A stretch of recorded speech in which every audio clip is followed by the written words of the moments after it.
Hola, bienvenidos a iCafé Online. Muchas gracias por estar con nosotros. Esperamos de que cada canción, cada palabra que puedas escuchar sea de mucha bendición para tu vida. Recuerda que puedes escribirnos y interactuar con nosotros a través de los comentarios. De nuevo, muchas gracias por estar con nosotros y esperamos que lo disfrutes.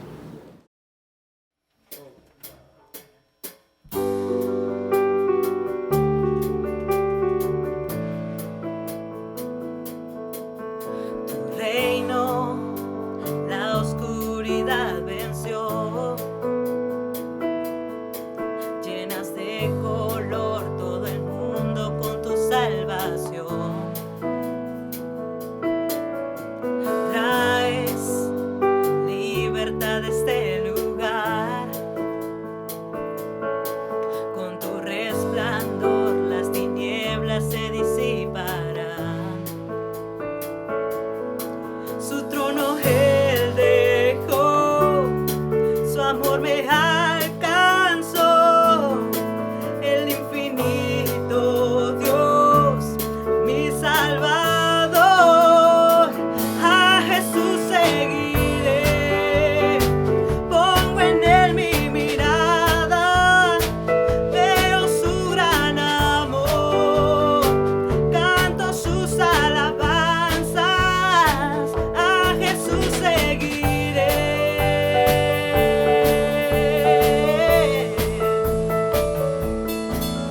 Tu reino en la tierra se verá. Con tu esperanza la creación alumbrarás. Para siempre vives en mi corazón. Ya no hay temor, vida encuentro en su perfecto amor. Su trono él dejó, su amor me alcanzó. El infinito Dios, mi Salvador. A Jesús seguiré, pongo en él mi mirada. Veo su gran amor, canto sus alabanzas. A Jesús seguiré.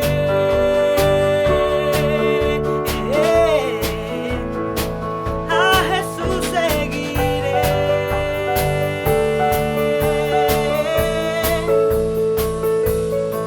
Su trono él dejó, su amor me alcanzó. El infinito Dios, mi Salvador. Su trono él dejó, su amor me alcanzó. El infinito Dios, mi Salvador. A Jesús seguiré, pongo en él mi mirada. Veo su gran amor, canto sus alabanzas. A Jesús seguiré.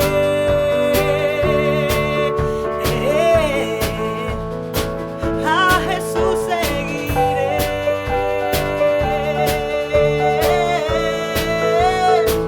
A Jesús seguiré.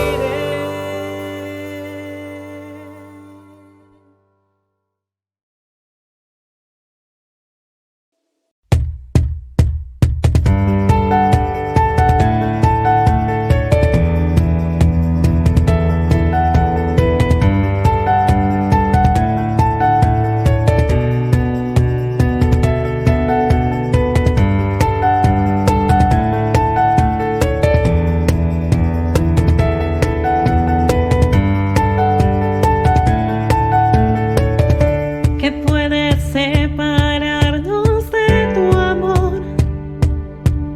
¿Podrá romperlo prueba o aflicción?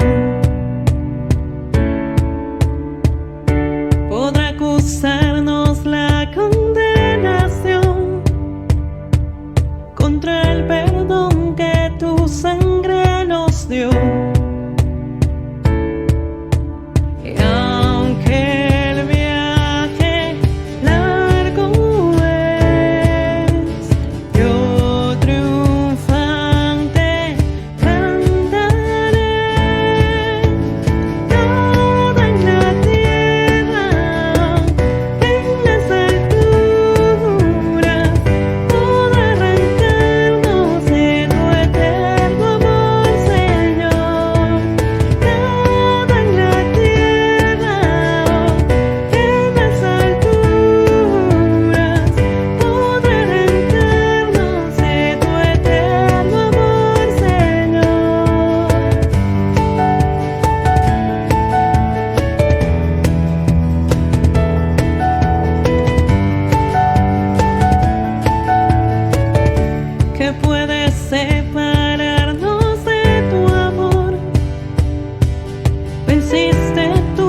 Hola, ¿qué tal?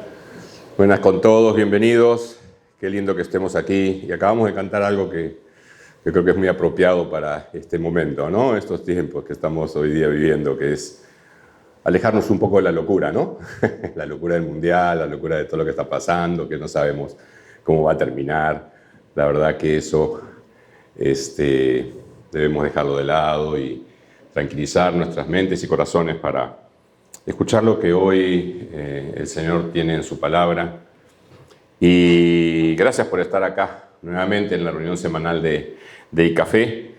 Dios les bendiga a todos los que estamos aquí y también a los que nos van a estar viendo en YouTube o nos van a escuchar en nuestro podcast iCafé Iglesia, ¿no? El podcast. Hoy vamos a continuar y terminamos con nuestra serie de Adviento, es decir, el tiempo de 4 semanas de reflexiones previas al día de Navidad, donde celebramos el acontecimiento más grande que ha habido en la humanidad, el nacimiento de Jesús, con todo lo que significó y además con lo que sigue significando en el mundo de hoy. El domingo pasado Francis nos acercó a uno de los eventos más maravillosos que rodearon el nacimiento del Mesías prometido allá en la ciudad de Belén, y que tuvo que ver, entre otras cosas, con el anuncio angelical, ¿no es cierto?, de la llegada del Salvador a un grupo de pastores que cuidaban sus rebaños en un campo cercano alrededor de la ciudad de David. Belén era la ciudad donde también había nacido el rey David. Y vimos cómo esos pastores, personajes sencillos, no muy reconocidos ni destacados, incluso tal vez un poco ninguneados dentro de la sociedad judía de entonces, fueron testigos de la explosión de alabanza de las cortes angélicas cuando cantaron el gloria a Dios en las alturas, y el anuncio de su paz y buena voluntad para con la humanidad, con el nacimiento de su Hijo, el Rey y Salvador de su pueblo. Vimos también el impacto que tuvo en estos pastores tal anuncio, porque se fueron corriendo a buscar al bebé Jesús y contarle a José y a María, y como relata Lucas, a muchos otros que estaban allí, todo lo que habían vivido y el anuncio recibido. Y después, cuando se regresaron, termina ese pasaje, iban dando gloria y alabando a Dios. Me los imagino danzando de alegría, ¿no? Mientras iban gozándose en la alabanza, porque qué hermosa puede ser la alabanza de su pueblo a Dios, resultado del anuncio de la llegada del Salvador a sus vidas, tal como hoy llega a la vida de tantas personas. Y así estamos hoy aquí, donde vamos a ver otro de los sucesos que rodearon la venida del Señor Jesús a nuestro mundo. Pero este otro acontecimiento tuvo características diferentes, involucrando a personajes que, a diferencia de los pastores, estaban en el otro extremo de la escala social de la sociedad judía de aquel tiempo, de los círculos de poder políticos y religiosos, y lo que es más significativo, de otros países, de otros territorios no judíos, lo que les llamaban los gentiles, pueblos paganos que adoraban otros dioses.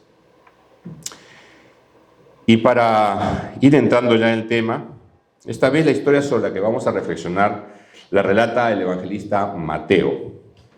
Y como es muy rico en todo lo que dice, vamos a ir viendo por partes, y así que si tienes contigo una Biblia en tu celular o física, aprovecha y busca el capítulo 2 de Mateo, donde vamos a leer los primeros versículos de esta historia. Si nos estás visitando y no tienes una Biblia, no te preocupes, porque va a salir en la pantalla lo que vamos a leer ahora en este momento, y que dice así, el relato de Mateo. Cuando Jesús nació en Belén de Judea, en días del rey Herodes, vinieron del oriente a Jerusalén unos magos, diciendo, ¿dónde está el rey de los judíos que ha nacido? Porque su estrella hemos visto en el oriente y venimos a adorarle. Lo primero que podemos notar es que Mateo ubica los acontecimientos que veremos luego del nacimiento de Jesús, cuando ya había nacido en Belén de Judea. Y fue preciso, además, Mateo al anotar que era Belén de Judea, que está a unos 10 kilómetros al sur de Jerusalén aproximadamente, pues también había una Belén cerca de Nazaret, en la región de Galilea. Así que Mateo precisó en Belén de Judea. Pero el pasaje en estos primeros versículos del capítulo 2 introduce a unos peculiares, conocidos y muy famosos personajes, los magos del Oriente, que en nuestros días han llegado a ser más conocidos como los tres Reyes Magos, ¿verdad? ¿Quién eran estos magos? Bueno, en primer lugar, el relato del evangelista no deja ver por ningún lado que eran reyes, tampoco que eran tres. Y lo siento, tampoco fueron descritos como Gaspar, Melchor y Baltasar, ¿no? De diferentes orígenes raciales, ¿no? Y como Mateo dice que llegaron a Jerusalén luego que nació Jesús, es decir, no pudieron haber estado la noche en que Jesús nació, donde sí estuvieron los pastores, en el establo, en el pesebre. Así que si armaste tu nacimiento y pusiste los muñequitos de los Reyes Magos al lado del pesebre, lo siento. Los Reyes Magos se lo perdieron, no estuvieron allí. Todo esto, esta suerte de mitología, fue creada muchísimo después, con interpretaciones y fuentes extra bíblicas que no narra Mateo. Qué pena, ¿no? En nuestro imaginario son lindos estos personajes y hasta un feriado hubo, y hay en algunos países todavía en honor a ellos, el 6 de enero. Yo recuerdo cuando era niño, chico, en Buenos Aires, como crédulo yo, creía pues en los Reyes Magos, y mis papás me decían, sí, hay que dejarles afuera en el patio un poco de pasto y agua. Y tus zapatitos. ¿Y para qué el pasto y el agua, no? Ah, bueno, es que vienen con los camellos, pues. Tienen que comer, ¿no? Recuperarse, tanquear gasolina, pues, ¿no? Y yo dejaba, pues, entusiasmado, pues, mis zapatitos, porque encima de los zapatitos al día siguiente aparecían los regalos. Unos poquitos años después, algún amigo en el barrio me dijo, ¿qué? ¿Tú crees? Los Reyes Magos son tus papás, oye. Y me quitaron toda la ilusión, ¿no? Y se han hecho hasta películas. De hecho, hay una película ahora en Amazon Prime Video, para los que pueden ver esa plataforma, que es como un documental, que se llama Los Tres Reyes Magos, la verdad, ¿no? Y lo hacen como un documental. Y en esta película hasta se pelean, de hecho, parte del documental, es falso, es pelearse con Santa, pues, ¿no? Que Santa los vino a desplazar, pues, a los Reyes Magos, ¿no? En fin.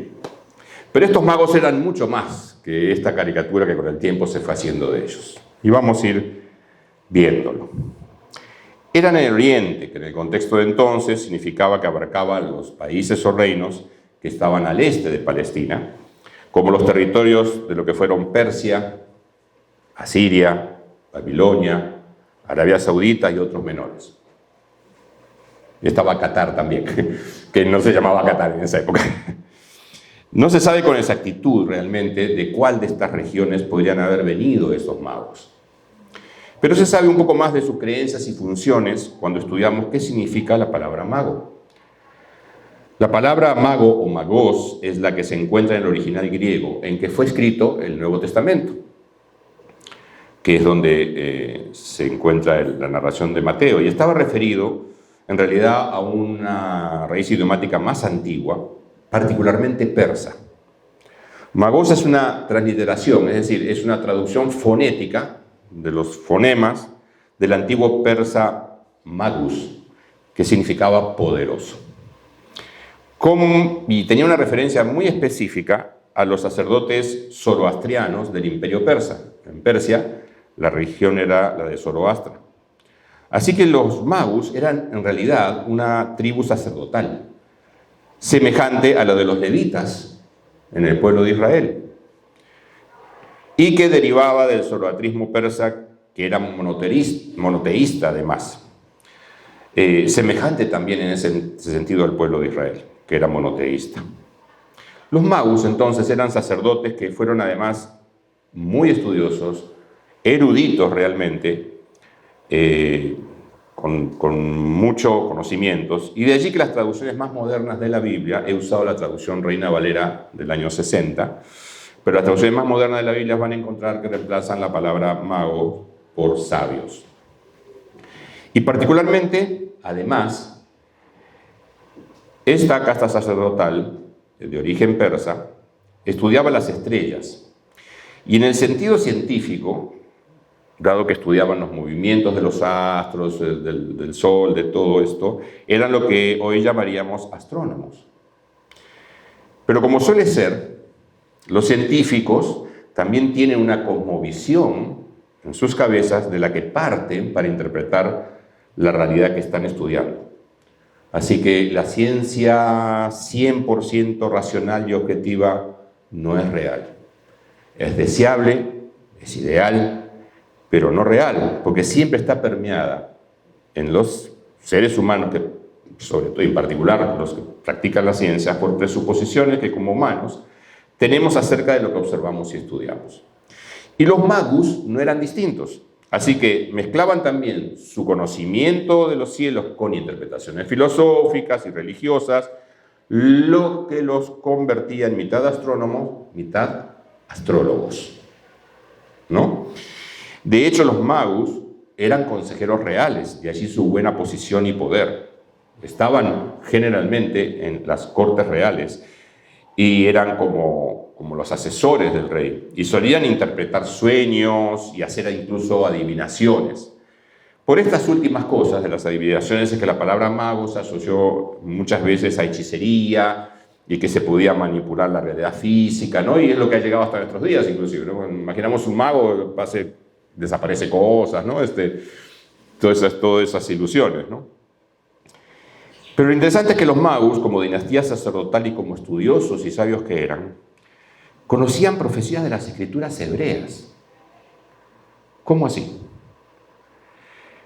Hay que recordar que los judíos, y principalmente los más instruidos de ellos, fueron deportados, llevados y estuvieron en cautividad bajo el imperio babilónico y luego el persa. Y Dios les había dicho que cuando estuvieran allí en la deportación, bendijeran la ciudad donde eran llevados cautivos. Por lo que es totalmente plausible, no solo que trabajaran con excelencia, ocuparan puestos importantes, como de hecho pasó, y se puede leer, por ejemplo, en el Antiguo Testamento, en el libro de Daniel, quien fue jefe de los sabios en la corte persa, sino que también compartieran su fe judía, estos judíos que estaban en la diáspora, en la deportación.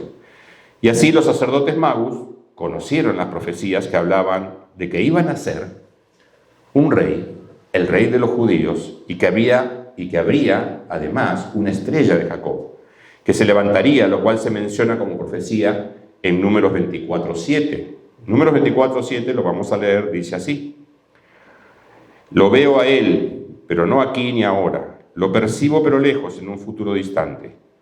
Una estrella se levantará de Jacob, un cetro surgirá de Israel. Y aunque estrella tiene también el significado de príncipe, de rey, y de ahí que el versículo que hemos leído dice un cetro surgirá de Israel, es posible que los magos, a través de la transmisión de sus conocimientos de generaciones en generaciones de sacerdotes, llegar a estos de los que fueron a Jerusalén e interpretaran literalmente que sería una estrella en los cielos, la estrella de un rey, lo cual como señal en efecto se dio. De hecho, cuando llegaron a Jerusalén dijeron, y leamos de vuelta el versículo 2 que leímos al principio: ¿dónde está el rey de los judíos que ha nacido? Porque su estrella hemos visto en el oriente y venimos a adorarle. Más allá de si la estrella que vieron en su tierra inicialmente fue producto de un fenómeno astronómico, de conjunción de planetas, como se especula, Júpiter, Saturno con Marte, y eso hizo un brillo especial, o fue una estrella realmente milagrosamente aparecida, lo cierto es que fue la señal que Dios permitió y manifestó para ellos, que ellos pudiesen ver. Así que resumiendo, estos magos conocían de las escrituras acerca del rey de los judíos, que profetizaban estas escrituras hebreas, que iba a ser quien les diera libertad y restauraría al pueblo de Israel. Y eso nos dice mucho de los magos. Pensemos un poco, meditemos en esto. Estos magos tenían una clara sed de conocimiento de las cosas más profundas. Se notaba, por lo tanto, que no era simplemente el conocimiento nada más lo que los motivaba. Y no cerraban sus mentes, recuerden que ellos eran de origen persa probablemente, no cerraban sus mentes a conocer de otras culturas, y en particular en interesarse por la fe judía, que ellos habían tenido contacto con los deportados judíos, decía. Por lo tanto, queda claro que tenían una inquietud espiritual. Eran buscadores, estaban buscando.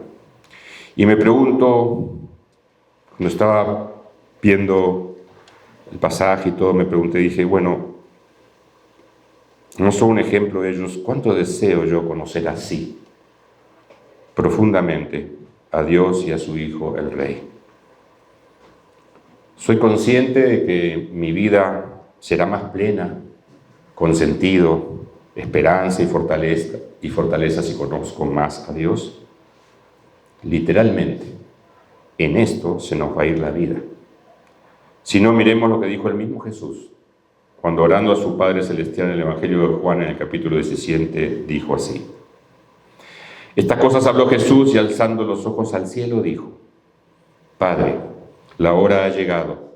Glorifica a tu Hijo para que el Hijo te glorifique a ti, por cuanto le diste autoridad sobre todo ser humano, para que Él dé vida eterna a todos los que les has dado. Y esta es la vida eterna, que te conozcan a ti, el único Dios verdadero, y a Jesucristo, a quien has enviado. ¿Cómo tengo vida eterna? Vida abundante dentro de mí. Conociendo a Dios, conociendo a Jesucristo. Por eso esto implica que debo dedicar, por lo tanto, tiempo de nuestra correteadera de vida diaria, dedicar tiempo a estar con Él, hablar con Él, conocerlo cada día un poco más a través de su palabra revelada y de su intervención en nuestras vidas, que muchas veces nos habla muy fuerte. Ahora, estos magos no solo vieron la señal en los cielos, sino que además tomaron la decisión de viajar cientos de kilómetros para conocer al nuevo rey de los judíos que había nacido. Se pudieron haber quedado en su tierra, estudiando, así como seguramente estudiaron las escrituras hebreas, deben haber estudiado otras religiones y todo, pero algo los movió. Así que no era solamente conocerlo por curiosidad, porque finalmente el rey del que hablaban las escrituras judías iba a venir de un pueblo pequeño y además era sometido, como lo era la nación judía. Entonces, o sea, no era un imperio relevante ni nada por lo que ellos quisieran de repente ir a ver al rey, sino que querían ir a adorarlo, a rendirle honra y honor. Claramente, ellos habían interpretado que este nuevo rey de los judíos era especial. No iba a ser un rey más de tanto lo que había habido. Y para llegar a eso habían estudiado mucho lo que decían las escrituras hebreas. Estos magos, siendo ellos mismos no judíos, gentiles, paganos para los judíos, tenían sed por conocer las escrituras donde se revelaba la palabra de Dios. Y a veces realmente son un ejemplo para quienes nos decimos seguidores de Jesús, ¿verdad? Somos tan celosos como estos magos y tan disciplinados para estudiar y profundizar en las escrituras como ellos lo habían sido. Si así no fuera, ¿qué hace que no seamos así? Con sed por esa palabra que Dios habló y dejó para nosotros, donde Él se revela y revela su voluntad para nuestras vidas. Tal vez debamos examinar nuestros corazones, repensar nuestras prioridades y comenzar a dedicarle el tiempo necesario en nuestro día a día a estudiar con profundidad esa palabra de Dios, del Dios que habló y que nos dejó. Queremos conocerle más y que ese conocimiento me transforme. Entonces debo dedicarle tiempo a estudiar la Biblia, porque allí Dios se revela. Pero estos magos no solo habían estudiado con diligencia las señales de los tiempos y habían hecho el esfuerzo de viajar hasta Israel, posiblemente además con un séquito importante, dado la jerarquía que tenían. O sea que para comenzar, no se dice que eran 3 y encima se fueron con su séquito por la jerarquía que tenían. O sea, debe haber sido una mancha de gente, ¿no? Lo que querían era, en realidad, ir para adorarle. Y así lo hicieron. Y luego tuvieron un encuentro en Jerusalén, porque llegaron a Jerusalén, no a Belén directamente, llegaron a Jerusalén guiados por la estrella, llegaron y tuvieron un encuentro con el rey Herodes el Grande. el padre de Herodes Antipas, del que hablamos hace poco más de un mes aproximadamente, el que se encontró con Jesús, pero ya cuando Jesús estaba siendo juzgado para ser crucificado, ¿no? Y este Herodes les dijo que era en Belén, donde debían ir. De paso, Herodes tampoco sabía, a pesar de ser el rey de los judíos, que además no era judío, en realidad era edomita, y el Imperio Romano lo había puesto como rey de los judíos, ¿no? Y llamó a los maestros de la ley, a los sacerdotes, y preguntó, ¿y dónde van a ser el rey de los judíos? Y le dijeron en Belén. Y él les dijo esto, ¿no? A los magos. Así que los magos prosiguieron su búsqueda y el camino, y lo cual se relata en este capítulo 2 de Mateo, desde los versos 9 al 12, que vamos a leer a continuación. Ellos, o sea, los magos, habiendo oído al rey, se fueron. Y he aquí, la estrella que habían visto en el oriente iba delante de ellos, hasta que llegando se detuvo sobre donde estaba el niño. Y al ver la estrella, se regocijaron con muy grande gozo. Y al entrar en la casa, vieron al niño con su madre María, y postrándose, lo adoraron. Y abriendo sus tesoros, le ofrecieron presentes, oro, incienso y mirra. Pero siendo avisados por revelación en sueños que no volviesen a Herodes, regresaron a su tierra por otro camino. Una vez que ellos, guiados por la estrella, llegaron hasta la casa en Belén donde estaba Jesús, notamos varias cosas. Primero, que cuando la estrella se detuvo, se llenaron de una gran alegría. Iban a poder ver al recién nacido rey de los judíos. Al fin, habían hecho un largo viaje, recuerden. Estaban emocionados. Y al contemplar este cuadro, me pregunté a mí mismo, y pregunto también, ¿sigo estando así de gozoso, alegre, emocionado con Jesús? ¿Aún mantengo ese primer amor lleno de ilusión, entrega y dedicación de mis primeros días cuando me encontré con Él? Si soy hijo de Dios y descubrí su gracia y amor a mi favor, cuando me rescató y me dio una nueva vida, ¿sigo así de gozoso? Es cierto que nos pasan muchas cosas en la vida y que no siempre estaremos desbordados de alegría, ¿verdad? Pero ¿cuánto he aprendido a mantener ese gozo interior, muchas veces quieto, pero profundo, que el Espíritu Santo nos da en medio de los problemas y vicisitudes que vivimos? El gozo del Señor mi fortaleza es, rezaba un viejo cántico cristiano. Y si nos falta, Él quiere restaurarlo. Así que volvamos a Él, a contemplar su belleza y amor, a conocerlo más, a renovar nuestros votos, pues no estamos solos en esa tarea, pues el Espíritu Santo está con nosotros y en nosotros si le entregamos nuestra vida y nos guía y consuela. Y por otro lado, siguiendo con el relato, vemos que Jesús ya no estaba en el establo. De hecho, ya tenía varios meses de nacido y la familia, relata Mateo, estaba ya en una casa. Cuando llegaron los magos, estaba con María. Ahora, imaginen la cara de María. Tremendo séquito que se estacionó en la puerta de su casa, ¿no? Hoy día sería pues limusinas, las motos, ¿no? Con unos señores vestidos de forma distinta a los judíos, con ropa seguramente muy fina, porque ellos iban a presentarse ante un rey. Ellos eran conscientes que iban a presentarse ante un rey. Y se estilaba en esa época que cuando dignatarios iban a visitar a un rey se llevaran regalos. Cuanto más importantes y costosos, mejor, porque era una forma de reconocer la majestad y rendirle honores al rey que visitaban. Pero eso eran reyes ya en funciones, ¿no? Grandes. Aquí los magos del Oriente se lo estaban llevando a un niño, en un pequeño pueblo de un país sojuzgado. Y eso muestra el corazón de los magos, que entendían muy bien que estaban ante alguien distinto, especial.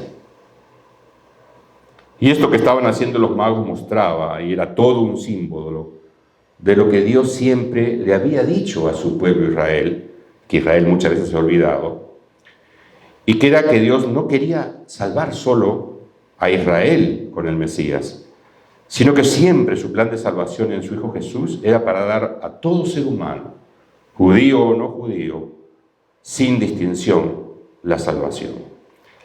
La narración de los acontecimientos que rodeaban la natividad o nacimiento de Jesús hubiese quedado incompleta si los magos del Oriente no hubiesen venido a adorar a Jesús. Si notamos los relatos que hemos estado viendo, todos los anuncios y todas las cosas que habían estado pasando habían sido al pueblo de Israel,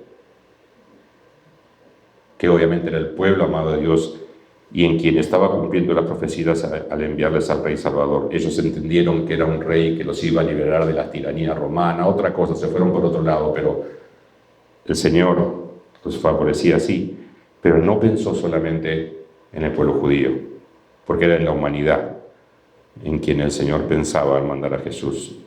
Así que los magos representaron en ese momento que el amor, gracia, favor y salvación de Dios era para todos. Ellos nos estaban representando a nosotros, ¿te diste cuenta? Si los magos no hubiesen estado relatados en Mateo, nosotros estábamos fuera de juego, ¿no? Qué hermoso el Evangelio de Jesús, qué hermoso el nacimiento de Jesús, que nos llegó a todos. Y otra cosa maravillosa es que ellos se postraron, lo que la usanza oriental de entonces y aún en algunos pueblos del Oriente hoy, significaba que se arrodillaban e inclinaban todo su cuerpo hacia adelante hasta tocar su frente en el piso. Adoraron en forma auténtica a ese niño que habían encontrado. No vinieron con segundas intenciones para obtener algún favor del rey, que era lo que generalmente pasaba, ¿no? O sea, se visitaban, los dignatarios visitaban a un rey y todo para tratar de conseguir algún favor, por eso les llevaban regalos y un canje ahí de favores, ¿no? Pero qué favor iban a recibir en ese pequeño pueblo. Y de un niño que seguro lo que hacía era dormir buena parte del día, llorar, jugar, y donde además sus padres terrenales no eran ni ricos ni famosos. Así que su adoración era auténtica. Y a través de ellos y sus regalos, inclusive a través de sus regalos, Dios proveyó a la familia de Jesús los medios necesarios para luego irse a Egipto, a donde Dios le reveló a José que debían irse. Pues el rey Herodes, Herodes el Grande, iba a matar a todo niño menor de 2 años en Belén. Furioso, porque los magos no regresaron donde él para decirle si habían encontrado al nuevo rey de los judíos, a quien en su paranoia Herodes quería asesinar. Herodes tenía una personalidad donde ya había matado incluso a hijos, a su esposa, etcétera, con una paranoia que, según relatan los historiadores, se fue acrecentando con los años. A medida que se iba acrecentando su paranoia era cada vez peor y pensaba que todo el mundo le quería quitar el trono. Ahí se ve el corazón de Herodes, un supuesto judío converso, pero que era nominal, que decía tener la fe judía, pero que ni sabía dónde iba a nacer el Salvador y más bien quería matar a ese rey prometido. Y esta provisión de la que hablo hacia la familia de Jesús se ve porque entre los tesoros con que honraron a Jesús había oro. Y es evidente que no era poco oro. Además, el oro representaba la majestad y realeza de quien se lo estaban dando, a quien se lo estaban dando. Y también le dieron incienso, con lo que reconocían la divinidad de este nuevo rey. Y también mirra, representando lo que sería luego su muerte sacrificial a favor nuestro. Los magos, en resumidas cuentas, habían hecho un esforzado y largo viaje y entregaron en adoración lo mejor que podían dar al Rey Salvador que había llegado. Y podemos pensar muchas cosas de los magos. No nos relata Mateo si ellos se convirtieron, por ejemplo, después al judaísmo, no nos relata nada de su vida después, pero es claro que ellos estaban buscando. Y muchas veces Dios usa para hablarnos, cuando aún no hemos tenido nuestro encuentro con Jesús, la cultura en que vivimos, los pensamientos y las cosmovisiones que tenemos, aún erradas, pero a través de las cuales va actuando para ir llevándonos poco a poco a su conocimiento.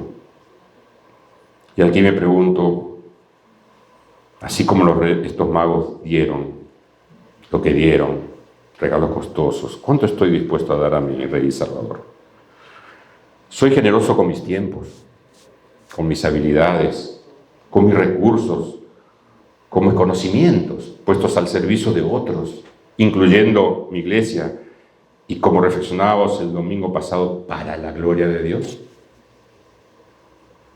Realmente los magos del Oriente nos hacen recordar que además de alabar a Dios, como el coro angelical hizo ante los pastores, exaltando la grandeza de nuestro excelso Dios por lo que Él es y por su favor hacia los hombres, junto con esa expresión, debemos adorarlo también profundamente, pues es Jesús el único Salvador y Dios, no hay otro. La auténtica alabanza sale de un corazón auténticamente adorador.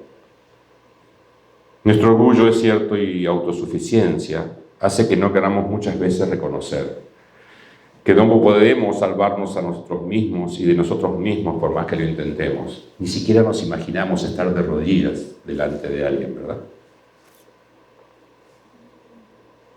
Aún como creyentes caemos en querer lograrlo por nuestro esfuerzo y hasta con nuestras buenas obras para poder reclamarle a Dios que nos acepte. Pero la realidad es que el Evangelio, las buenas noticias, anuncian que no es ese el camino. Que el camino es aceptar a Jesús, que hizo todo por nosotros, pagó por nosotros. Yo no puedo hacer nada más para ganarme ningún favor de Dios. Solo debemos aceptar su gracia, su amor, dejar que Él entre nuestras vidas, realmente reine en nuestras vidas. A veces creemos en Jesús como Salvador y en esta época de Navidad tendemos a pensar inconscientemente en un niñito, ¿no? Casi indefenso. Y no pensamos en Él como el Rey, que en tanto lo tenemos como Rey en la vida, ¿no? Así que debemos solo aceptar su gracia y amor y dejar que Él haga la obra de salvación y santificación en nuestras vidas. Y así sí, poder venir y adorarle. Venir y adorarle.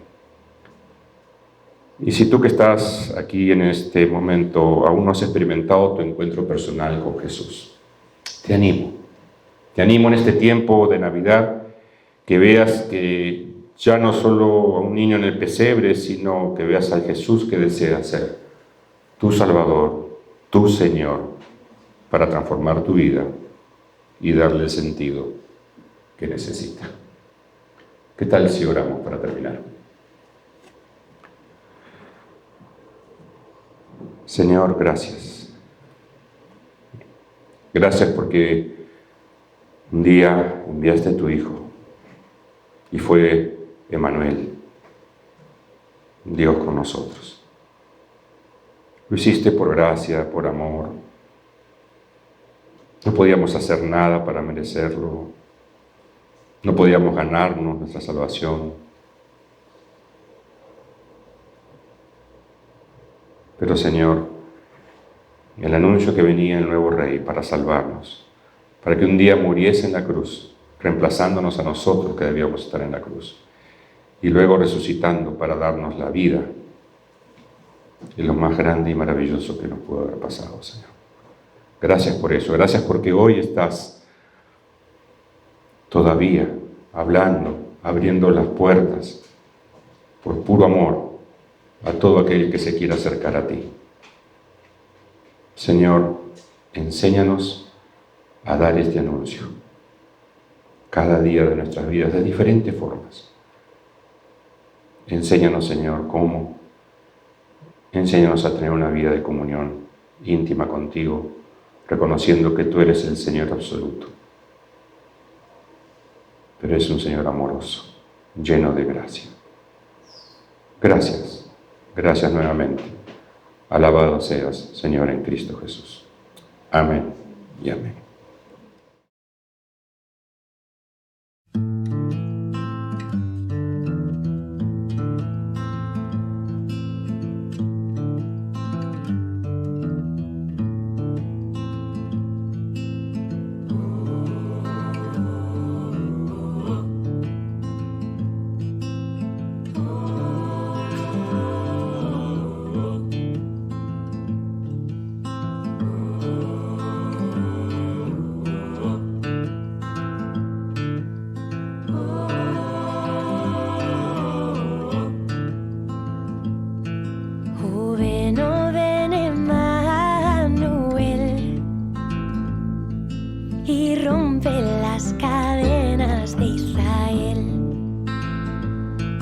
Despierta, espera el día que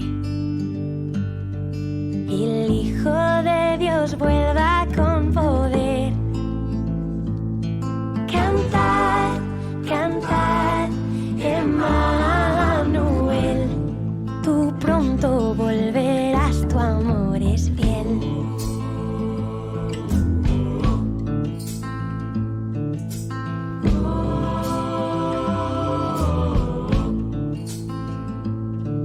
Tú eres nuestro gozo y canción,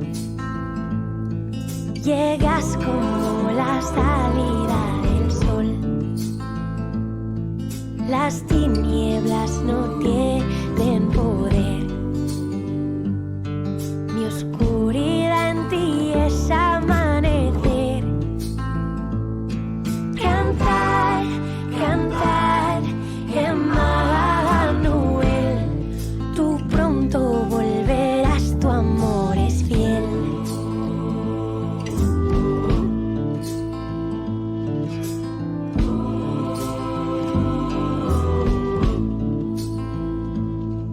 Que todas las naciones puedan ver, que los corazones puedan creer,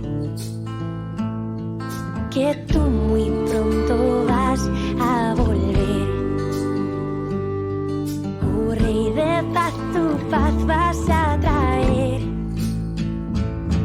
Cantad, cantad, Emmanuel, tú pronto volverás, tu amor es fiel. Cantad, cantad, Emmanuel, tú pronto volverás, tu amor es fiel. Tu amor es fiel.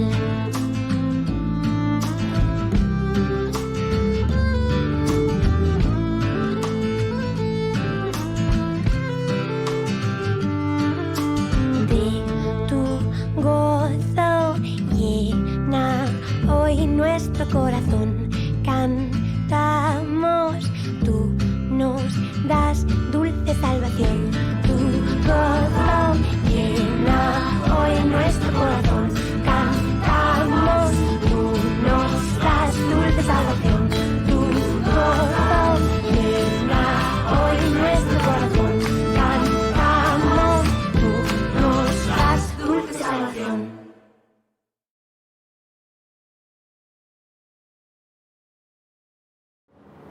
Muchas gracias por estar con nosotros.